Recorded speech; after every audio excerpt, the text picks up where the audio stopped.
Hi everyone, good morning and welcome sa ating Faith na channel. Charot! For today's video guys, I'm so excited to share unto you kahit na medyo maingay tayo dyan, oh.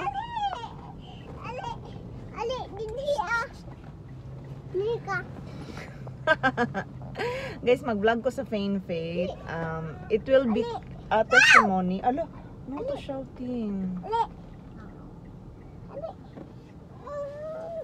So this is my testimony, i-share ko kay para malaki yung impact no ng pag mag-testimony tayo, pinapahiya natin si Satan. So way back 2009, isa ako sa mga nakaplaga ni Jesus, nakita ni Jesus ng win na soul para kay Jesus. May mga tao na ginamit si Lord para ako ay makakilala sa Kanya. So doon ako sa Panabo City and nagkaroon ako ng asawa, may mga anak. Medyo na backslide kasi pag nahirapan ako mag-adjust from ibang denomination, ibang teaching to pagdating dito and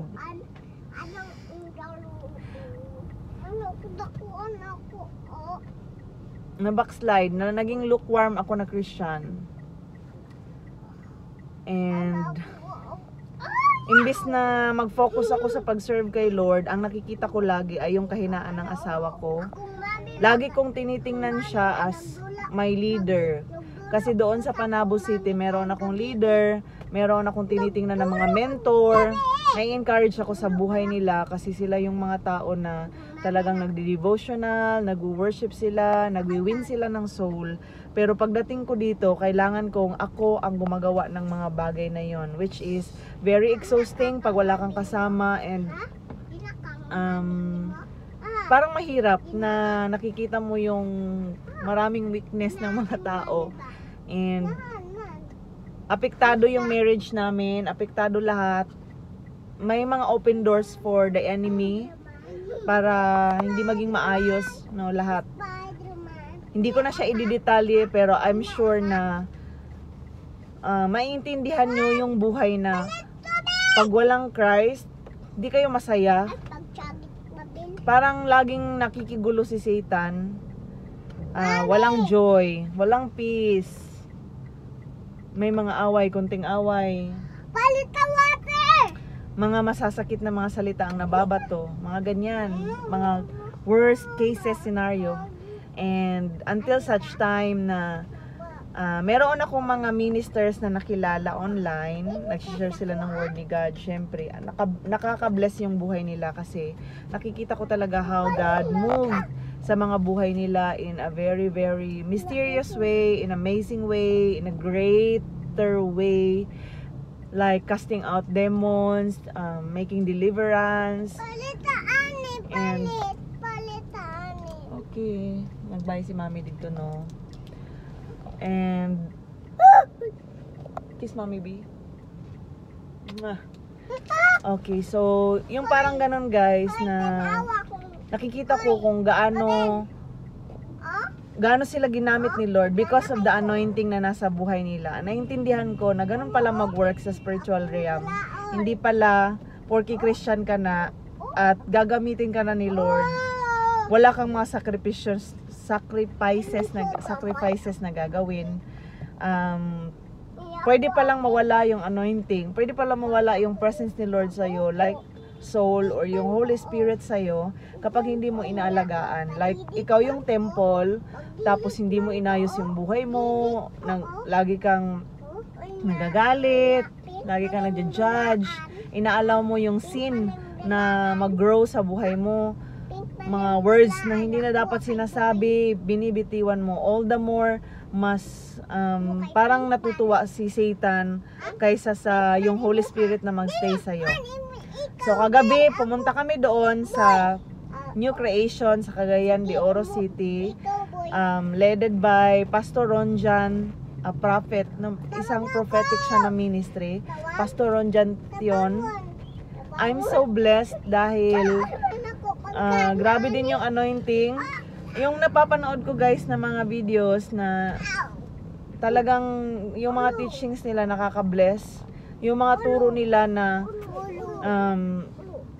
kailangan ka talagang maging mature, kailangan maging strong ka na Christian. Ayo bi, pili kay basing mudagan ta diri. Kailangan as a Christian, mature talaga tayo at hindi tayo lukewarm para walang hold si Satan sa atin. At kahit ano yung gagawin ni Satan para tayo ay ma-down, ayo bing, para tayo ay masira, tayo ay mawala, mabackslide, or hindi na makapag-serve kay Lord, kahit ano yung gagawin ni Satan, hindi tayo maapektuhan dahil hindi tayo lukewarm na Christian at talagang ang faith natin or yung ginawa ni Lord sa atin na deliverance, yung ginawa ni Lord na salvation sa atin, ilagaan natin sa ating buhay. So, sa mga teachings na katulad niyan na talagang mag-walk tayo in obedience, mag-walk tayo sa pagiging righteous talaga, no, na iwasan talaga yung mga kasalanan, kahit na konting kasalanan sa isip, yung pagbabackstab natin sa ibang tao, yung pagsasabi natin na hindi maganda laban sa kanila, no, not loving our enemies, cursing them, kasi nagawa ko yon for how many times na mag-aaway kami ng husband ko, mas lumalalim yung galit. Lagi kaming nagbabatuhan ng mga masasakit na salita, and then until one day sabi ko kay Lord, ayoko na ng buhay na ganito kasi nami-miss ko yung dating ako. Hindi naman ako ganitong tao, parang ang hirap, no, na galing ka sa yung parang ang sweet mo dati, yung loving ka naman dati, hindi mo naman kayang gawin niya na pasasaktan din yung iba, pero parang nawala yun lahat. So it is all by the grace of God lang talaga, and by the power of the Holy Spirit that is residing inside your life, and your decision to really be willing na, Lord, gusto ko maging blessing, gusto ko maging maayos yung buhay ko, na yung anointing mo, every time I speak, every time I share your word, every time I pray for others, ay talagang makikita na iba talaga ako, dahil meron yung parang si Jesus na ang makikita sa buhay ko, hindi yung ako. Kasi mahirap na mag-share ka ng word ni God, mahirap na gumagawa ka ng deliverance, nagmi-minister ka, nag-share ka ng word, meron kang mga tao na hinahandle dahil pastor ka, pero wala ang presence ni Lord, walang anointing, baliwala din yun. Parang wala, parang ano lang, yung parang may nakikinig pero hindi siya naniniwala sa preaching mo. Pero iba yung makikita talaga sa buhay mo na you are Christ-like, you are trying to live your life to please God, to love God, and to obey God. Nakikita yun ng mga tao na nakikinig sa'yo. And the moment that you speak, mayroong anointing ni Lord, yung presence ni Lord na nagtatouch sa lahat ng mga tao. So yun ang gusto ni Lord sa bawat isa sa atin. Oh, siyang sakit. Ang hands ni mo, isa ni Mami B. Wala na. Jesus name, Jesus name. Nasa lima. So, yun yung encouragement ko sa bawat isa sa atin, na madapaman tayo how many times as a Christian. Darating yung araw na parang napapagod tayo, nawawala tayo sa fire, sa pagsaserve kay Lord and all. Pero sisikapin natin at lagi nating sasabihin sa ating mga sarili na I am a new creation already, I am a warrior of God, I am a victorious woman of God or a man of God. Hindi na ako yung dating ako. I am changed, I am loved, I am chosen, I will be used for the glory of the King.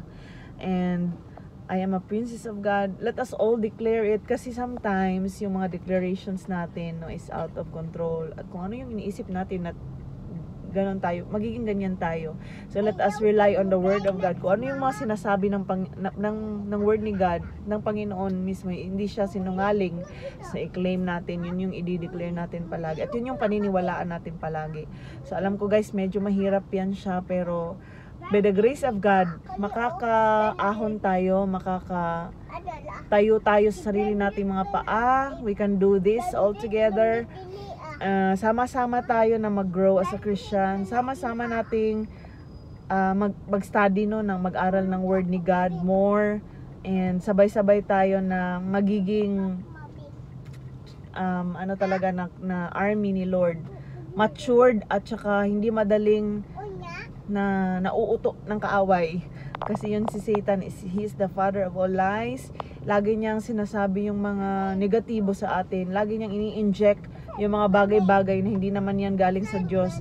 Kabaliktaran lahat ng truth no, mula kay Lord.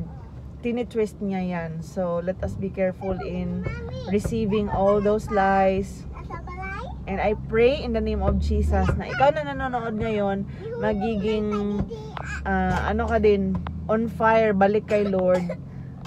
May gagawin si Lord sa buhay mo, paniwalaan mo yan.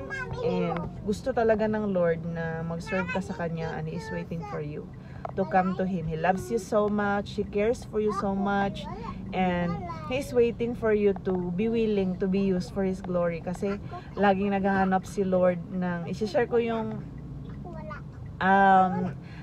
naririnig namin kagabi sa teaching ni Pastor Ronjan, pero hindi ko pa siya napag-aralang mabuti. Hindi ako gusto ko pag-aralan para ma-share ko din dito sa channel natin sa Faith. I-share ko 'yon sa inyo. Napakaganda po ng word talaga ni Lord. So worth it siya na i-share. So yun lang muna sa ngayon, and God bless everyone. See you on my next video, guys. Bye.